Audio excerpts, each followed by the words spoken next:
आप में से जो भी स्टूडेंट एम्स बीएससी नर्सिंग और पैरामेडिकल एग्जाम 2024 के लिए प्रिपरेशन कर रहे हैं, तो बहुत से स्टूडेंट्स के ये क्वेश्चन थे कि मैम जो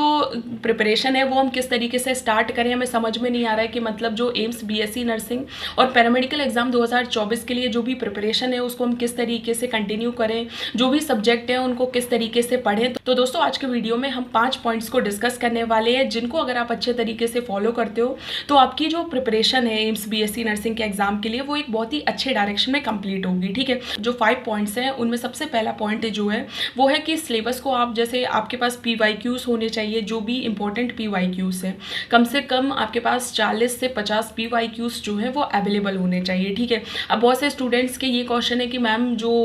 एम्स बीएससी नर्सिंग और पैरामेडिकल का एग्जाम जो कंडक्ट करवाया जाता है वो कंप्यूटर बेस्ड कंडक्ट करवाया जाता है, तो उसके पीवाईक्यूज कैसे अवेलेबल होंगे। तो आप उसके जो सैम्पल पेपर्स हैं उनको पीडीएफ फॉर्म में डाउनलोड कर सकते हो, जो अलग अलग वेबसाइट्स पर जो भी क्वेश्चंस पेपर अवेलेबल हैं आप उनको डाउनलोड कर सकते हो, क्योंकि उससे आपको एक आइडिया मिलेगा कि किस तरीके के क्वेश्चंस आपको एग्जाम में देखने को मिलेंगे। ठीक है, उसके बाद आप सबसे बड़ी मिस्टेक जो स्टूडेंट करते हैं कि जो सिलेबस है उनको पता ही नहीं है कि सिलेबस कौन कौन से टॉपिक्स जो हैं जिनसे आपके एग्जाम में क्वेश्चन पूछा जाता है। तो आप जो सिलेबस का पीडीएफ है आप उसको डाउनलोड कहीं से कीजिए या कहीं से भी उसको अवेलेबल कीजिए और उसको एक बार पढ़िए, जिससे आपको ये पता चलेगा कि आपका जो सिलेबस है एक्चुअल में आपको सबसे पहले आपको ये तो पता होना चाहिए कि आपको जो सिलेबस है वो कितना पढ़ना है। जैसे आपके पास बायोलॉजी सब्जेक्ट के जो भी इंपॉर्टेंट टॉपिक्स हैं वो आपको पता होने चाहिए, केमिस्ट्री सब्जेक्ट के जो भी इंपॉर्टेंट टॉपिक्स हैं वो आपको पता होने चाहिए, फिजिक्स सब्जेक्ट के जो भी इंपॉर्टेंट टॉपिक्स हैं वो पता होने चाहिए। उसके अलावा जो जनरल नॉलेज के जो भी इंपॉर्टेंट टॉपिक्स हैं जिनसे मेनली क्वेश्चन एम्स के बीएससी नर्सिंग और पैरामेडिकल एग्जाम में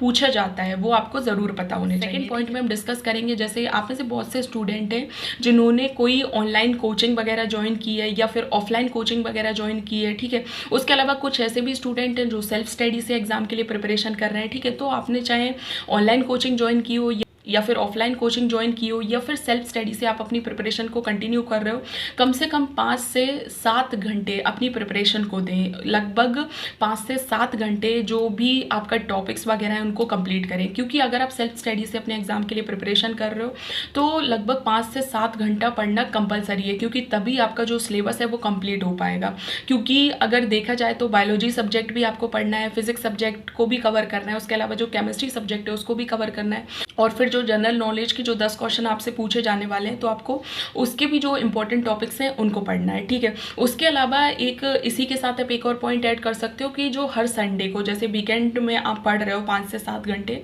हर संडे को आप एक टेस्ट दे सकते हो, जिससे आपको ये समझ में आएगा, और साथ ही साथ रिवीजन भी कर सकते हो, जिससे आपको ये समझ में आएगा कि आपकी जो प्रिपरेशन है वो किस तरीके से चल रही है। ठीक है, क्योंकि आप पढ़ रहे हो और आपको यही नहीं समझ में आ रहा है कि आपकी प्रिपरेशन किस तरीके से चल रही है, एक तरीके से टाइम वेस्ट ही हो रहा है ना। ठीक है, में हम डिस्कस करेंगे कि आपको जो भी चैप्टर्स वगैरह है उनको किस तरीके से प्रिपेयर करना है। ठीक है, तो सबसे पहले हम डिस्कस करेंगे, जैसे आप बायोलॉजी सब्जेक्ट को पढ़ रहे हो या फिर केमिस्ट्री सब्जेक्ट को पढ़ रहे हो या फिर फिजिक्स सब्जेक्ट को पढ़ रहे हो, तो आप जब भी जैसे चैप्टर किसी भी सब्जेक्ट का पढ़ रहे हो तो आप उसकी थ्योरी पढ़ो, उसके बाद लगभग उस टॉपिक से रिलेटेड 50 क्वेश्चन सॉल्व करो, क्योंकि जब तक आप 50 क्वेश्चन को सॉल्व नहीं करोगे आपको समझ में नहीं आएगा कि आपको जो थ्योरी पढ़ी है आपने वो आपको समझ आई है क्यों नहीं। ठीक है, कि जो आपने थ्योरी पढ़ी है वो आपको सही से समझ में आई है कि नहीं, क्योंकि जब भी आप जो थ्योरी पढ़ रहे होते हो तो आपको लगता है कि हाँ समझ में आ रहा है, ये भी समझ में आ रहा है, लेकिन जब क्वेश्चन सॉल्व करते हो तो एग्जैक्ट पिक्चर तब स्टार्ट होती है, कि मतलब क्वेश्चन सॉल्व करते हो तब समझ में आता है कि अरे इसमें तो अलग टॉपिक पूछा गया, इसमें क्या पूछा गया। तो आप जब भी कोई चैप्टर कंप्लीट कर रहे हो उसके बाद लगभग उसके 50 क्वेश्चंस जो हैं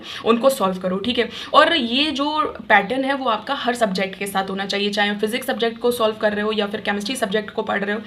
और अगर आप में से कोई भी स्टूडेंट प्रिपरेशन कर रहे हैं और उनको अगर ऐसा लग रहा है कि उनको क्वेश्चन सॉल्व किए बिना अगर उनका सिलेक्शन हो जाएगा तो आप बिल्कुल अपना टाइम वेस्ट कर रहे हैं और जो ऑनलाइन क्लासेस हैं उनमें अपना पैसा बर्बाद कर रहे हैं, क्योंकि ऐसा बिल्कुल नहीं होगा। जब तक आप क्वेश्चन सॉल्व नहीं करोगे, आपको पता नहीं होगा कि किस टॉपिक से कैसे क्वेश्चन पूछे जाने वाले हैं, तब तक आप जो मेन एग्जाम है उसमें क्वेश्चन कैसे सॉल्व करोगे। जो 4th पॉइंट है उसमें सबसे इंपॉर्टेंट जो भी प्रिपरेशन का कोर पॉइंट है कि जो प्रीवियस ईयर क्वेश्चन, अब प्रीवियस ईयर क्वेश्चन अगर बाई चांस अवेलेबल नहीं हो पा रहे हैं तो आप जो भी सैम्पल पेपर्स हैं हैं, या फिर जो मार्केट में जो भी बुक्स अवेलेबल हैं जिनमें मेनली जो भी अलग अलग जो BSc nursing entrance exam conduct करवाए जाते हैं उनमें किस तरीके से क्वेश्चन पूछे जाते हैं, अगर आप उनको भी सॉल्व कर लेते हो तो आपको एक आपके माइंड में एक आइडिया रहेगा कि इस तरीके के क्वेश्चंस जो हैं वो बीएससी नर्सिंग एंट्रेंस एग्जाम्स में पूछे जाते हैं। ठीक है, तो आप जो भी क्वेश्चंस वगैरह हैं उनको ज़रूर सॉल्व करें। ठीक है, उसके अलावा एक बहुत ही इंपॉर्टेंट पॉइंट है जो 5th नंबर पर हम डिस्कस आपकी प्रिपरेशन कंप्लीट हो जाए। ऐसा तो कभी नहीं होने वाला कि आप एक पॉइंट पर आकर कहें कि आपकी प्रिपरेशन बिल्कुल कंप्लीट हो गई। आप एग्जाम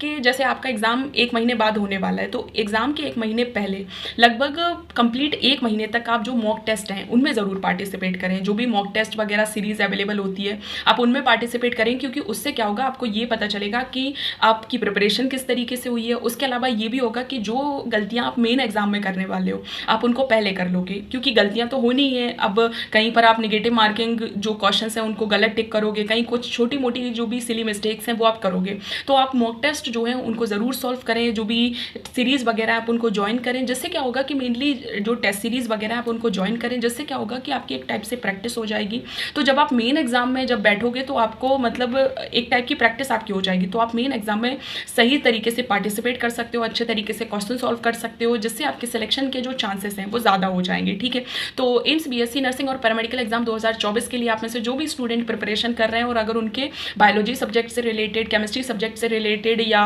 जो फिजिक्स सब्जेक्ट है या फिर जनरल नॉलेज के जो भी इंपॉर्टेंट टॉपिक्स हैं उनसे रिलेटेड कोई डाउट है या फिर एग्जाम से रिलेटेड कोई डाउट है तो आप कमेंट सेक्शन में क्वेश्चन पूछ सकते हैं। होप सो दोस्तों आपको वीडियो पसंद आया हो तो वीडियो को लाइक ज़रूर करें। Thank you so much for watching.